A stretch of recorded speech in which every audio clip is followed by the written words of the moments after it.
Un désert complètement vide et plat, baigné de soleil, ou le plus grand gisement d'or jamais découvert sur Terre.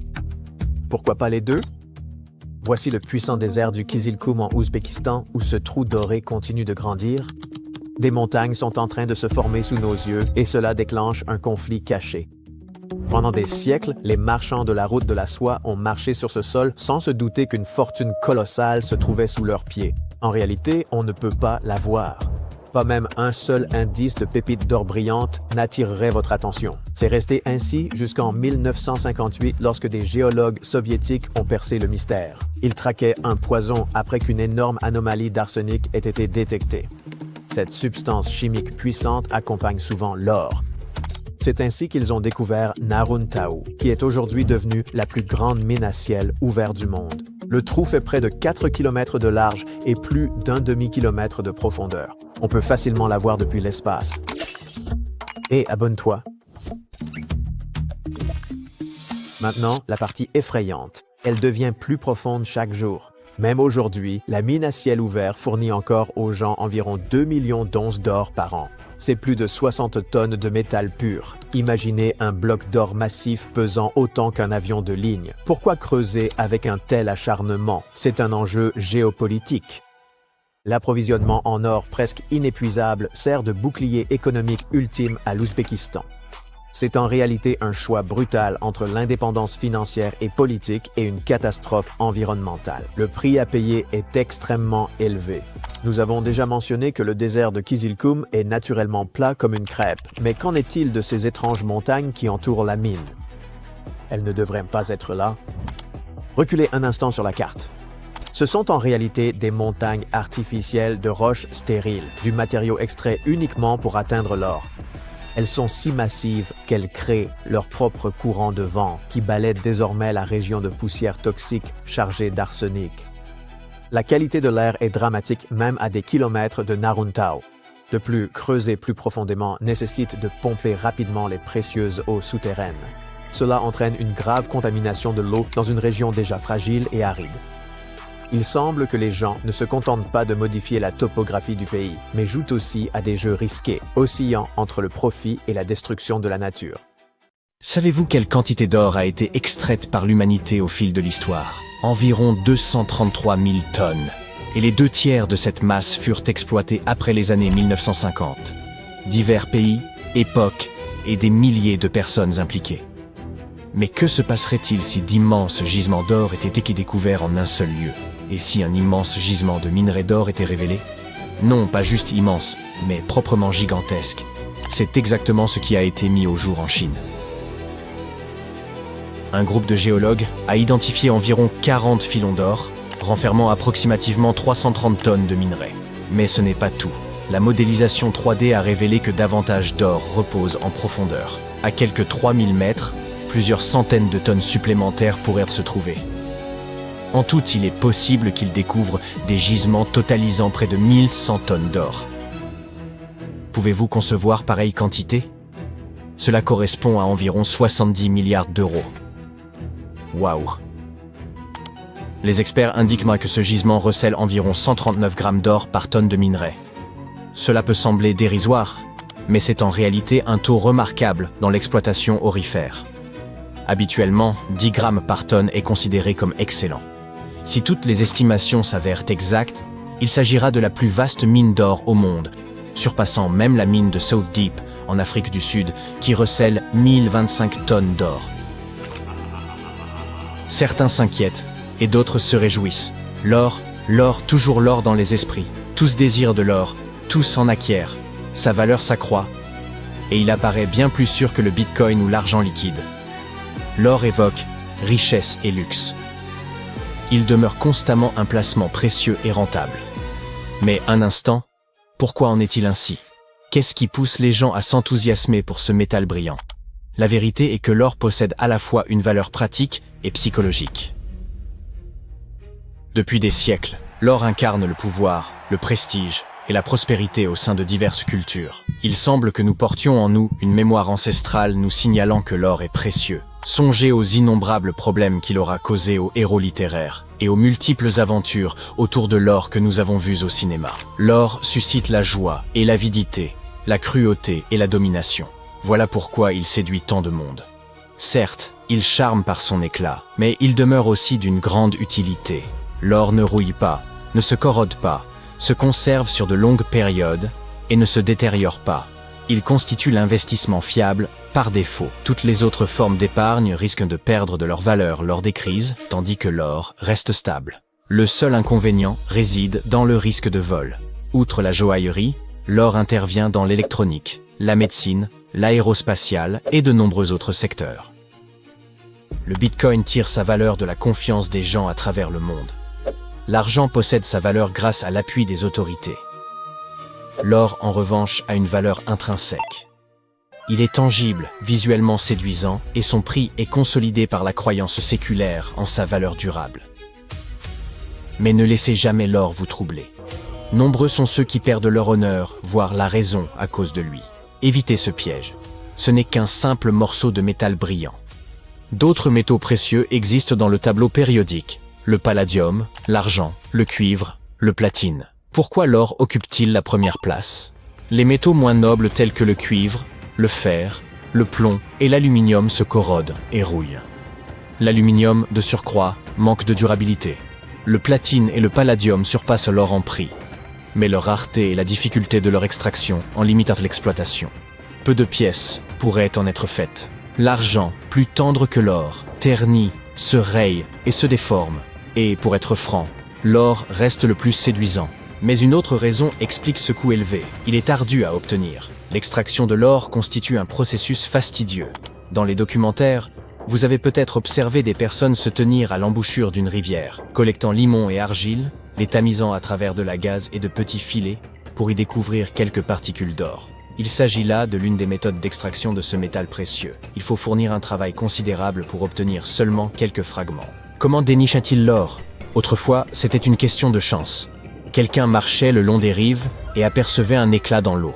Aujourd'hui, les méthodes de détection se révèlent bien plus efficaces. Les géologues savent que l'or est présent dans presque toutes les roches et tous les sols, mais ces particules sont si infimes qu'elles échappent à l'œil. Lorsque la concentration devient suffisamment élevée et perceptible, commence alors le travail d'extraction. Des équipes géologiques spécialisées recherchent activement ces sites. Dès qu'elles découvrent de l'or, elles forent des puits, prélèvent des échantillons de sol et évaluent si la quantité de métal permet une exploitation minière à grande échelle. La production dépend de la nature du gisement. Lorsque l'or se trouve dans une roche dure, les mineurs forent des trous, y placent de la dynamite, puis la font exploser.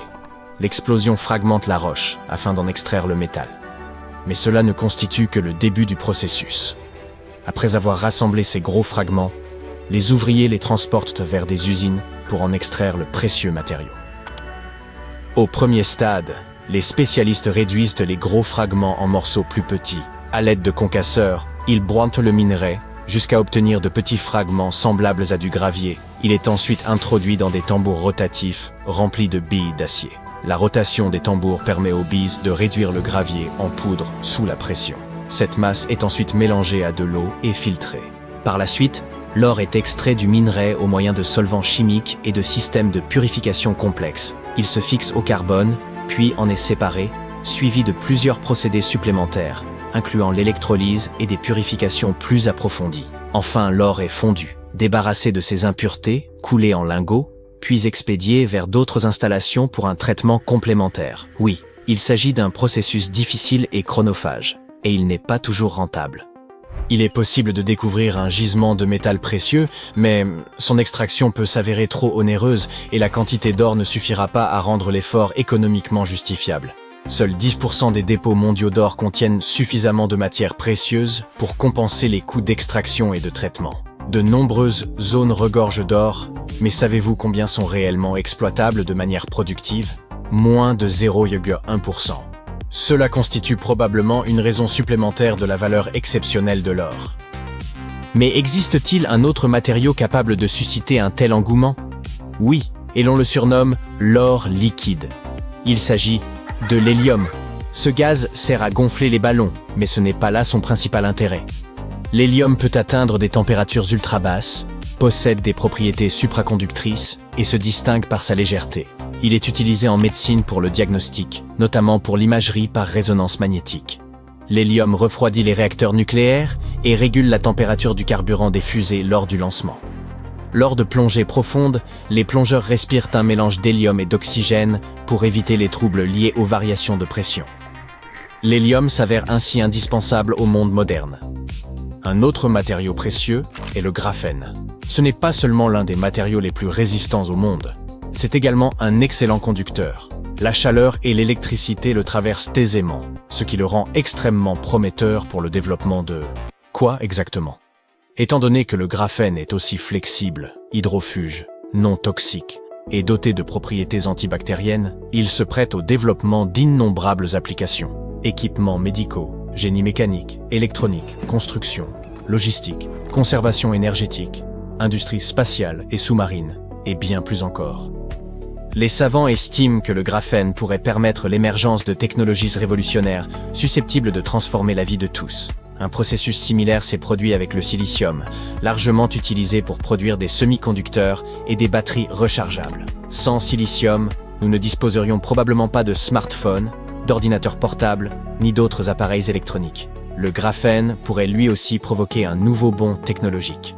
Lorsque le monde s'orientera vers les énergies renouvelables et que les transports électriques se généraliseront, le graphène pourrait devenir le véritable or technologique. Les tests sur les batteries au graphène ont démontré qu'elles se rechargent plus de 70 fois plus vite que les classiques et durent 3 fois plus longtemps. Par ailleurs, elles sont peu coûteuses et respectueuses de l'environnement. Impressionnant certes, mais où peut-on se procurer ce graphène?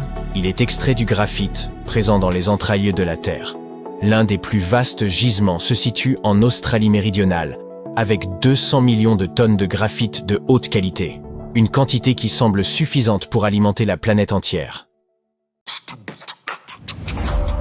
Nous sommes en Égypte ancienne, au cœur d'un temple séculaire, dans une salle obscure, empreinte de mystère. Un peuple d'autrefois s'adonne à un rituel d'une ancienneté insondable. Drapé de tuniques noires et encapuchonné, à la lueur vacillante des bougies, il tente de métamorphoser des métaux communs en or. Il murmure des formules oubliées et mêle des substances énigmatiques. Des volutes de fumée s'élèvent, suivies de sifflements, de frémissements, puis de la désillusion. Ha ha ha! Vous aurez beau persévérer, vos efforts resteront vains. Du moins jusqu'en 2025.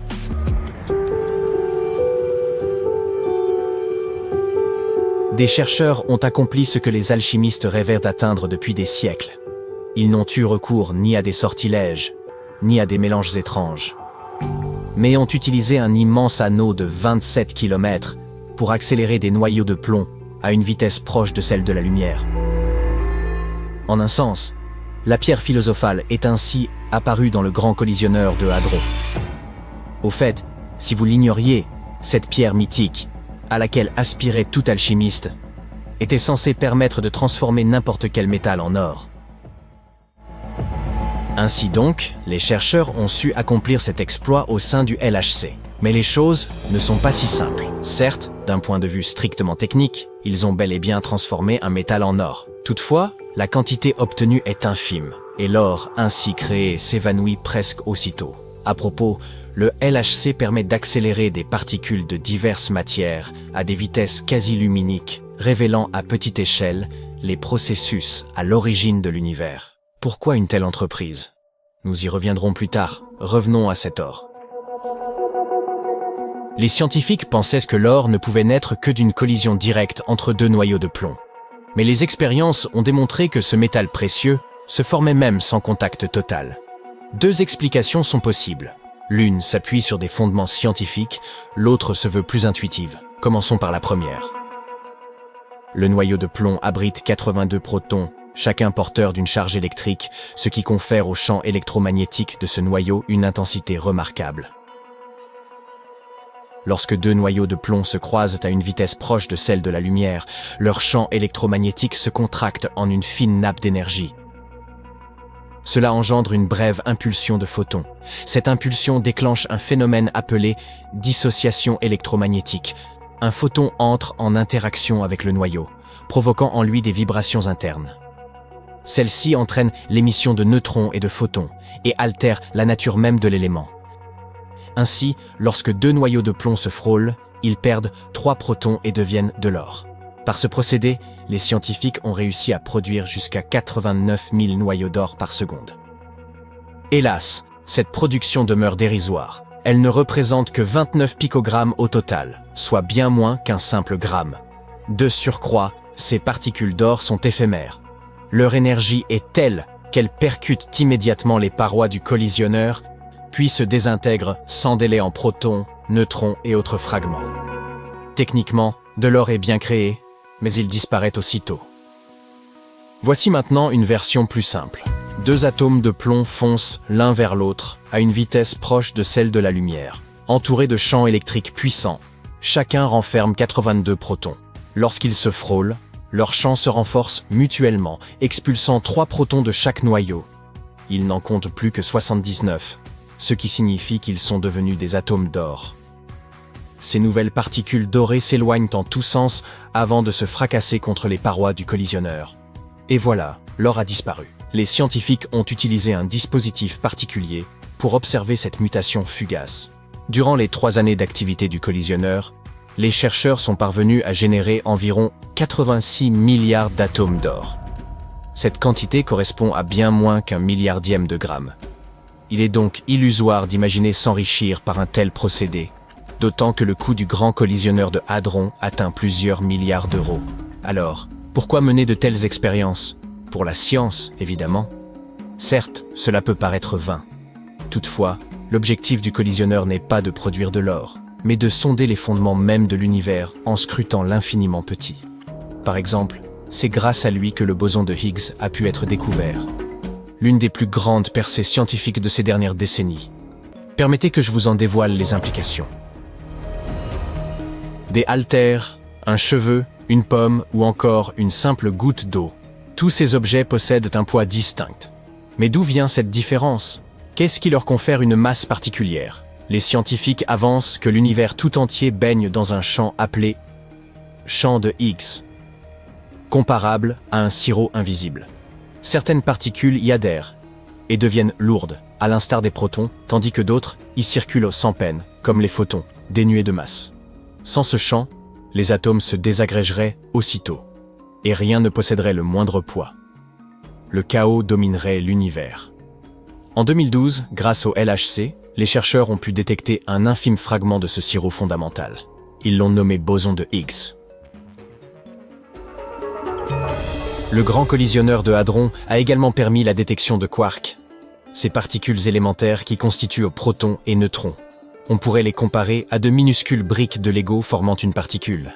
Les chercheurs pensaient autrefois que chaque proton ou neutron, ce ne se composait que de 2 ou 3 quarks. Ils ont toutefois identifié plus tard des configurations qui en comportaient jusqu'à 5. Ainsi, la structure fondamentale de la matière diffère de ce que l'on imaginait. Vous pourriez vous demander quelle importance cela revêt. Quelle importance que le proton d'une pomme contienne 2 ou 4 quarks. Patience, vous aurez bientôt la réponse. Les scientifiques sont également parvenus, à l'intérieur du collisionneur, à produire un plasma quark-gluon, la substance la plus brûlante connue dans l'univers, 100 000 fois plus chaude que le Soleil lui-même. Ce plasma s'est formé lors de la collision de 2 noyaux de plomb. Selon les experts, une telle goutte incandescente serait apparue dans les tout premiers instants qui ont suivi le Big Bang. Le phénomène est saisissant, certes, mais quel en est l'intérêt? Patience, on vous a dit, la suite vous éclairera. Parmi les recherches les plus fascinantes figurent celles portant sur l'existence de particules jumelles. Les physiciens émettent l'hypothèse que chaque particule, tel l'électron, pourrait avoir un double d'ombre, une superparticule. Cette supposition s'étend à l'ensemble de la matière dans l'univers. Bien que de tels doubles n'aient pas encore été observés, leur découverte éventuelle pourrait nous révéler la véritable nature de la matière noire, une entité mystérieuse qui compose environ 85% du cosmos, mais que nous comprenons à peine. La gravité assure l'orbite des planètes autour de leur étoile, empêche notre Terre de se fragmenter en une multitude de débris et nous maintient solidement ancrés au sol. Pourtant, cette force demeure invisible. Elle agit, certes, mais nul ne sait véritablement pourquoi. Certains chercheurs pensent que la matière noire, engendrée lors de collisions entre particules, pourrait offrir une explication. Ils cherchent donc à capter l'instant précis de cette apparition. Le LHC transforme en profondeur notre conception des lois fondamentales de la physique. Il a révélé l'existence de mécanismes imperceptibles et encore inconnus à l'échelle cosmique. Cet instrument ouvre la voie à l'exploration des mystères de la physique quantique. Bien que les réponses soient encore rares, la recherche progresse sans relâche. Une interrogation s'impose alors. Pourquoi tant d'efforts? La vérité est que nous ne le savons pas. Du moins, pas encore. Des milliards sont investis pour permettre aux physiciens de provoquer des collisions entre des particules minuscules, invisibles et fugaces. Cela peut sembler aussi vain que l'apprentissage de formules mathématiques complexes destinées à ne jamais servir. N'existe-t-il pas des causes plus urgentes à financer? Pourtant, ces travaux onéreux menés au sein du collisionneur participent à une quête essentielle, mieux appréhender les fondements de notre réalité. Ils transforment en profondeur notre vision des lois physiques qui régissent l'univers. Jetons un regard en arrière. Des pionniers tels que Michael Faraday ou Thomas Edison ont eux aussi mené des expériences énigmatiques portant sur une entité invisible nommée électricité. Grâce à leurs recherches jugées absurdes à l'époque, nous bénéficions aujourd'hui de téléphones, d'ordinateurs, d'enceintes, de sèche-cheveux ou encore de chauffe-eau. Ces objets devenus indispensables à la vie contemporaine. Et tout cela a débuté par l'étude d'une forme d'énergie imperceptible. Songez au chemin parcouru. Il est vertigineux d'imaginer ce que les avancées en physique quantique pourraient nous offrir dans 50 ou 100 ans. Voyager entre des univers parallèles, ou peut-être même maîtriser l'art de la téléportation.